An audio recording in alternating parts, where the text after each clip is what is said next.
Здравейте, потребители на Best Android Tabs.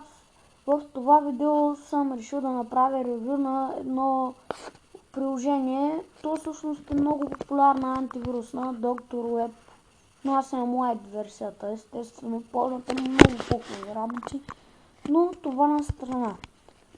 Много хора го славят това приложение, защото освен нормалните вируси, където знаете, че много рядко срещат вируси за Android, засича и скриптовете и различните кодове, когато се отварят приложенията и рекламите. Имате няколко варианта: бърза проверка, пълна проверка, избирателна проверка, имената подсказват. Имате карантина, в където са файловете ви под карантина, но тук са известията, които сте получавали от антивирусната.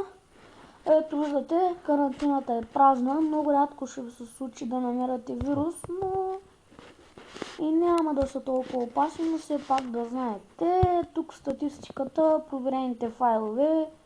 Аз наскоро имах един вирус, едно приложение, забравих как точно се казваше, но да, ето само една открита заплаха. Ето тук можете да получите пълната версия от Google Play, но аз лично не бих си я купил, защото още съм нов и не използвам толкова много. Тук имате различните опции, като иконата дали ви се показва в лента на състоянията, има опции за скенера, за обновяването и за повреда в настройките. Да си върнете настройките както са били в самото начало, за обновяването и Spider Guard монитора, който аз в момента съм изключил, защото той взима батерия. Не знам дали само на мен. Аз съм забелязал. Също може да има и реклами от време на време, ако сте спуснати интернет. Но самото приложение е хубаво. Аз ви съветвам да го изтеглите. Не че много ще ви се налага, но така.